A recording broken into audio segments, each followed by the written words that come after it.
अब कर्नाटक हासन के सुप्रसिद्ध चन्नकेशव मंदिर में कुरान का पाठ रोकने का कार्य, इस विषय पर डॉक्टर एन रमेश जी अपना अनुभव कथन हमारे समक्ष करेंगे। हम उनका परिचय जानकर लेते हैं। Doctor N Ramesh ji MBBS doctor हैं। आप प्राचीन हिंदू शास्त्रों की रक्षा के लिए काम कर रहे हैं, विशेष रूप से होसैयाला शास्त्र स्मारकों की रक्षा के लिए जागरूक कर रहे हैं। आपने लिखे ग्रंथों के विमोचन के उपरांत कर्नाटक सरकार ने श्री चन्नकेशव मंदिर में कुरान बांटने पर रोक लगाई है। मैं डॉक्टर एन रमेश जी से अनुरोध करता हूं कि वे अपना अनुभव कथन हमारे समक्ष रखें।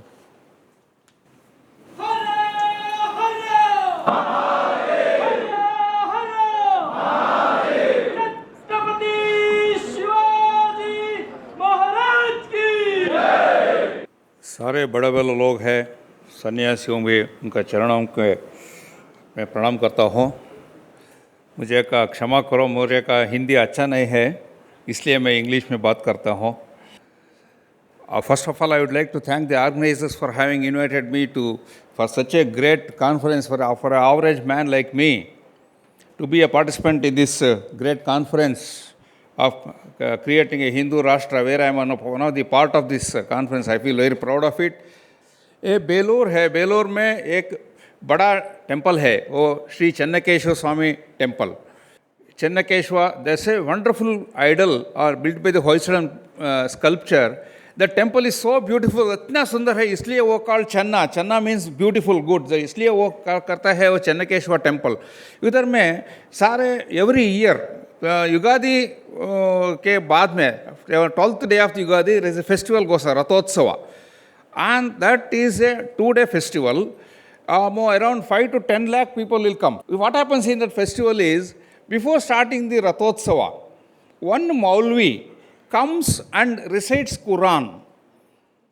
And it has gone to such an extent that last year he was forced to give that hagga, we call it, the chain to the Tahsildar and the administrators, and then they start pulling the Rathotsava, Thero.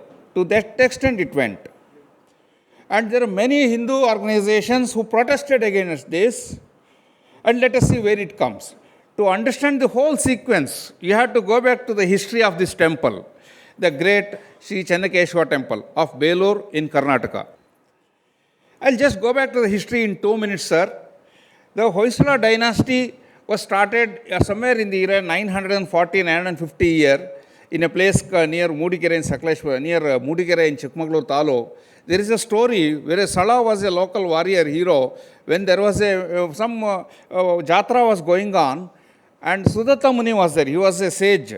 Suddenly a tiger comes and comes to that jatra. People will get scared. The Sudatta Muni will give that his kamandala or rod, whatever it, to the Sala.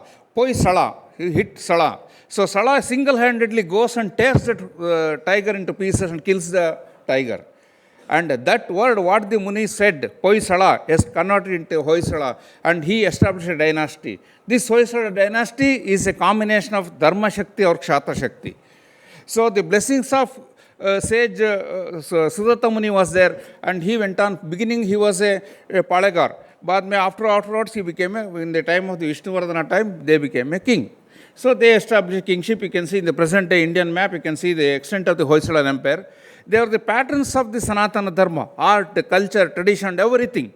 So whenever you come to the Karnataka, they will always say Mysore, then you go to Belur, Halabid, Talakad, Somnathpur, all those temples. Around 3,000 temples were built by the Hoysalan period. I would just go out of the way to tell that there are 3 well-known temples, Belur, Halabid and Somnathpura. Now they are going to be recognized as a World Heritage Center from UNESCO. Such a marvelous and wonderful temple they have built. They are not only tourist attractions, they are also the religious centers. Lakhs and lakhs of people will go and pray to that god. He is a very popular god in that area. And that temple was built by King Vishnuvardhana. Vishnuvardhana during year 1117 AD. When Vishnuvardhana built the temple, he made a Shasana, inscription. There is no mention of Quran recitation. Then why it came? Unfortunately, in the year 1311 and 1327, The Mohammedan invasion took place on South India for the first time. Up till then, the Mohammedan invasion was there in the North India. It started in the South India. Hoysalan Empire was such a great empire, you can imagine that. Because when in the year around 1260 to 1290, when the Varanasi was attacked by the Qutub-i Aibak and these followers, these Hoysalan people, there is an inscription called Hebbala Shasana, Hebbala inscription. They used to collect the revenue from this village, give it to the people of Varanasi, pay it as a tax to the Mohammedans, and continue a tradition.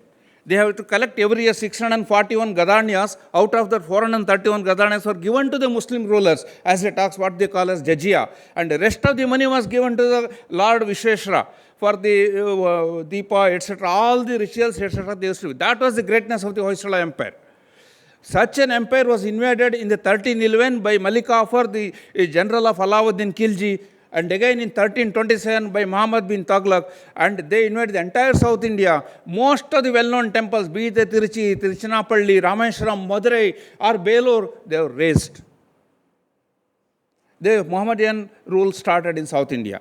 During that time, there was one last emperor of the Hoysala Empire, the Veeraballala III. He fought for 50 years to protect the Sanatana Dharma and to make a Hindu Rashtra.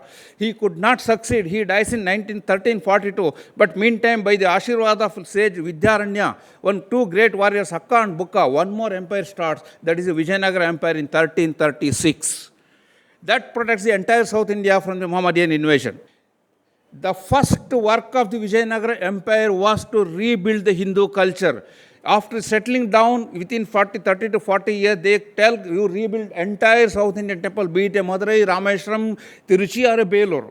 To the Belur, one warrior commander comes, his name was Gundappa Dandanayaka. Gunda Dandanayaka, in 1397, he rebuilds the temple. They do not only build the Jirnodhar of the temple physically and spiritually, the puja, etc., all those things. And not only that, that is a dark period in the South Indian history. The moral of the entire Hindu folks was down to the earth. So they started building the big gopuras. And those gopuras were paid by the Vijayanagara Empire kings. Vijayanagara Empire kings were also called as Rayas. Krishnadevaraya, Achyutaraya, Sadashivara, etc. That is why those gopuras are called Raya gopuras also. That is to enthusiast the Hindu population that we are there. We are still proud. You attack us 17 times, we build it 18 times. That is the message they wanted to give. So they used to build the gopuras. Such a gopura was also built by Gundappa Dandanayaka in 1397. He made a shasana. ಪೂರ್ವದಲ್ಲಿ ಬಿಟ್ಟಿ ದೇವರಾಯರು ಕಲ್ಪಿಸಿದಂಥ ಅಂಗರಂಗ ಭೋಗ ಮೊದಲಾಗಿ ಇತ್ತಂಗ ಸಂಕುಚಿತವಾದದ್ದನ್ನು ಕಂಡು, this is in Kannada, that means what previously the ಬಿಟ್ಟಿ Devaraya or Vishnuvardhana had done the puja punaskaras to the Lord Channakeshwara, it has been gone. So he restarts around, he tells around 67 types of pujas. And not only that, he has made a very clear-cut statement. Bahmani ಸುಲ್ತಾನ ಗಂಗಾಶಲಾನ್ ಬಂದು ಮುರಿದು ಸುಡಿಸಿದಂಥ ಬಾಗಿಲು ವಾಡದ ಗೋಪುರವನ್ನು 7 ನೆಲೆಯಾಗಿ ಮಾಡಿಸಿದರು. ಇನ್ Kannada, that means the Bahmani commander, that Ganga Shalara comes to Belur, destroys the temple and destroys the gopura. You go Gundappa again rebuilds the gopura. What is gopura we will see there is the one which was built by Gundappa Dandanayaka as a might to say that Hindus can rebuild, come back again. And in that Shasana, he restarts the entire cultural, spiritual, religious procedures of the Belur Channakeswara temple. There is no mention of Quran. So when did it came? There is a thing what is called Epigraphia Karnataka. Epigraphia Karnataka mentions 576 inscriptions in the Belur Taluk, out of which 100 inscriptions are there only to the Belur city, Belur temple. There is no mention of Quran. Then how did the Quran facilitation started? Before 2 years, you see in the press how Hindu temple kept the tradition of Quran facilitation. It's a Komo Bhavekyate, Komo Samskara. It's all such things was coming in the paper. The Belur temple festival begins with recital of Quran. 2 years back, there's a big fight. Santoshi was here. He was also part of the fight.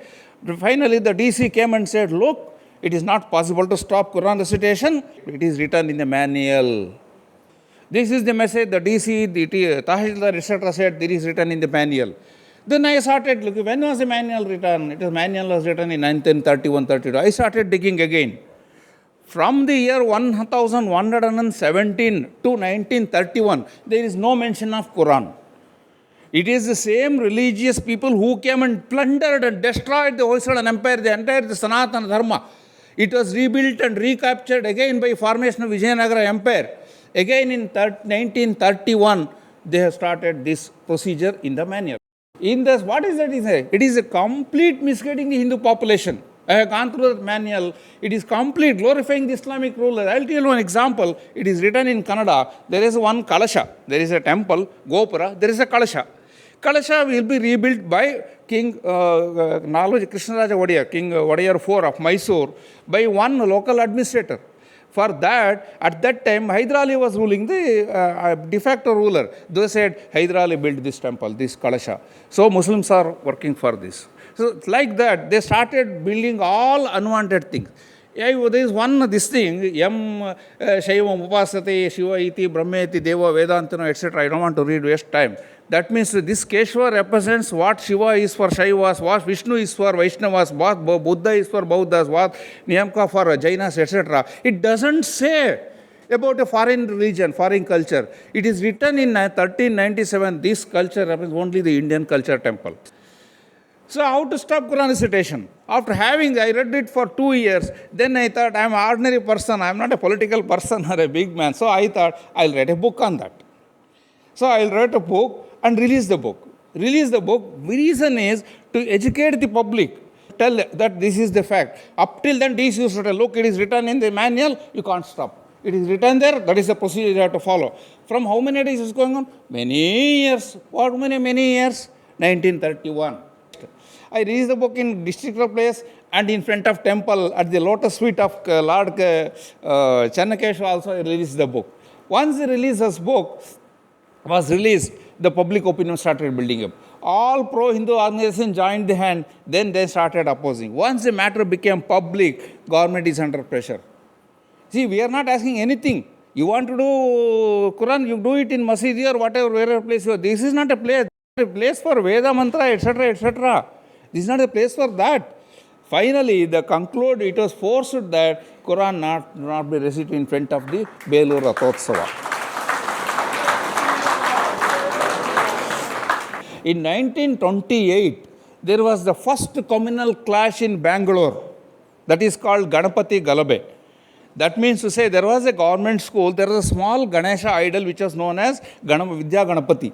For some reason, there was a Muslim counselor opposite that he said, no Ganesha Murti there, you shift it. So then they said, in the school, there should not be Ganesha idol, you shift that Ganesha idol to somewhere else. All the boys of the school, it's a government school, I'm talking in 1928, they went under strike. All the other boys' schools started, all the people of Bangalore started, they made a strike. The strike became so big, the then Maharaja of Mysore was forced to bring it back to the school. When the Ganesha idol was put it back into the school, there was a communal clash. It went on for 1 month, the first communal clash of Bangalore that is well known as Ganapati Galabe in Bangalore. After that, the government, the then Maharaja, asked for an inquiry committee led by Sir M. Vishwesvaraya. Vishwesvaraya ji does an inquiry committee and says the government acted on behalf of the Muslim people. They didn't act impartially. So government has to be tight, it should be impartial, it should be very pakka. The report was given in January 1929. In May 29 of the same year, the government passes an order telling that manual of 4 temples, Nanjangud Srikanteshwara, Chamarajeshwara of Chamarajanagara, and Melkote Sri Chelurarayana Swami, and Belur Sri Channakeswara Swami, the manual has to be written. So in every manual, I called all the manuals and see what is there in each manual. In Beluru, it came Quran recitation. In Nanjangud, Srikanteshwara became a Hakim Nanjunda. In Srirangapatna, it became Salam Arati. So this is what B.J. Harish used to tell. We know terrorism, bomb, etc. It is a soft terrorism, putting their culture into our culture. So what is that finally I learned from I'm a small man without any political backup. Mine only is to protect the Dharma as far as possible in my own limited way by the blessings of the God. So how best we can do? So I thought first thing is, understand the thread. There is a genuine thread. Right from the year 711, when Muhammad bin Qasim invaded the India in the Sindh Prant, the threat started. It is going on even till today. It is there. It is still there. It's not gone. Don't think it is gone. We only got independence after making Akhand Bharat into Trikanda Bharata. Only we are independent politically, but not religiously. Still it is there. And the social and the media role, we need to take the place of the media role. Ultimately, in this whole thing, what helped us, it is the media and the social media. Bring it to the notice of the public. You should see how the people of Belur, they are so happy. When I gave the entire book to the Lotus Feet of the Lord Chanakesha, first book I wanted to give, the Archaks women, they were so happy. Most important thing, ultimately, when the Hindu religion, I am two smaller people like all the big people in front of you, but still with this thing I always feel when the India got independence, our great Baba Sahib Ambedkar ji used to tell that will India lose independence again? Because if you go back to the history, when Muhammad bin Qasim came to Sindh, attacked Hindu for Sindh, he attacked for 14 times. He could not defeat Raja Tahir. 15th time he defeated Raja Tahir and beheaded him and took his head as a trophy to the Iraq, the then Islamic head. Who helped him? It's our own commanders. He bribed our commanders. Not that he won against them. So there is a need to strengthen our own Hindu group. There is a need to build our Hindu tradition. Our Ekbar, entire the organizers of this, for having invited me. So our सारा सब सन्यासियों को, सब बड़ा लोगों को और सब लोगों को, बड़ा नेताओं को हम और एक बार प्रणाम करते हो. तो मैं भाषण पूरा कर जय चन्नकेश्वर, बोलो भारत माता की.